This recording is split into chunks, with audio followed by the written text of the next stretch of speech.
ത്രില്ലറാണ്. അപ്പൊ എല്ലാരും പോയി കാണണമെന്ന് പറയണം. പിന്നെ സ്വത്ത് റോക്കാനുണ്ട്. സ്വത്തിനെ കുറിച്ച് എന്താ പറയാനുള്ളത്? സ്വത്ത് അടിപൊളിയല്ലേ, സൂപ്പറായിട്ട് അഭിനയിച്ചിട്ടുണ്ട്. ഇനി കുറെ പടത്തിലൊക്കെ വരുമല്ലേ, ഉറപ്പായിട്ടും വരും. അതുപോലെ തന്നെ പടം എൻ്റർലി സൂപ്പറാകും. ഭയങ്കര ക്യൂരിയോസിറ്റി ആയിരിക്കും നമുക്ക്. അതുപോലെ തന്നെ ആ ജെയ്സേട്ടൻ എന്ന് പറയുന്ന പുള്ളി ഉണ്ടല്ലോ, ആ ഗുമസ്റ്റായിട്ടുള്ള ക്യാരക്ടർ, പുള്ളി മാസായിരുന്നു സംഭവം. ഞാൻ വിചാരിച്ചില്ല അങ്ങനെ കഥയിൽ തന്നെ ഇത്തിരിയൊക്കെ പറഞ്ഞായിരുന്നു സത്യം പറഞ്ഞാൽ. പക്ഷെ ഇത്ര ആവും ഞാൻ വിചാരിച്ചില്ല. നൈസ് പടമായിരുന്നു. നിങ്ങൾ തമ്മിലൊരു സിനിമ പ്രതീക്ഷിക്കാൻ പറ്റും?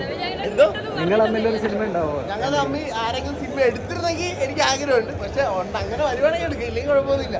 എന്തായാലും എനിക്ക് അഭിനയിക്കാൻ അറിയത്തില്ല ബ്രോ. അഭിനയൊക്കെ ഒത്തിരാണുള്ളത്.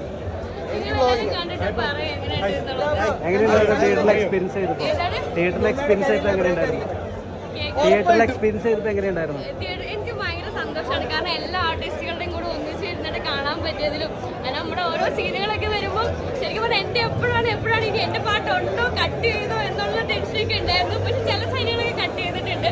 പക്ഷെ എങ്കിൽ പോലും ഈ പാട്ടാവാനായിട്ട് എനിക്ക് അഭിനയം സാധിച്ചതിൽ ഒത്തിരി സന്തോഷം. ഒരു ചെറിയ സിനിമ ആയിട്ട് തുടങ്ങിയെന്ന് പറഞ്ഞു, പിന്നെ ഒരു വലിയ ക്യാൻവാസിലേക്ക് ഇത് മാറി. അപ്പോൾ അതിൻ്റെ ഒരു പ്രതീക്ഷ ഉണ്ടായിരുന്നു അവിടെ? പേടിയായിരുന്നു ബ്രോ. ആക്ച്വലി എന്താണെന്ന് വെച്ച് കഴിഞ്ഞാൽ പടത്തിലോട്ട് കയറുമ്പോൾ എങ്ങനെയാണ് ആൾക്കാർ പറയുക, അഭിനയിക്കുക, അല്ലെങ്കിൽ എന്താ പറയുക, നമുക്ക് ഏത് സീന് വരുമ്പോൾ കരച്ചിൽ സീനൊന്നും ഞാൻ അധികം ഒന്നും അഭിനയിച്ചിട്ടൊന്നുമില്ല. പക്ഷെ ഇതിനകത്ത് പെട്ടെന്ന് കരയാനൊക്കെ പറഞ്ഞപ്പോൾ ഞാൻ ഓക്കെ എന്നൊക്കെ പറഞ്ഞിട്ട് എനിക്ക് 2 മിനിറ്റ് ഒന്നിനുള്ള ഞാൻ കരച്ചിലൊക്കെ കാണിച്ചു.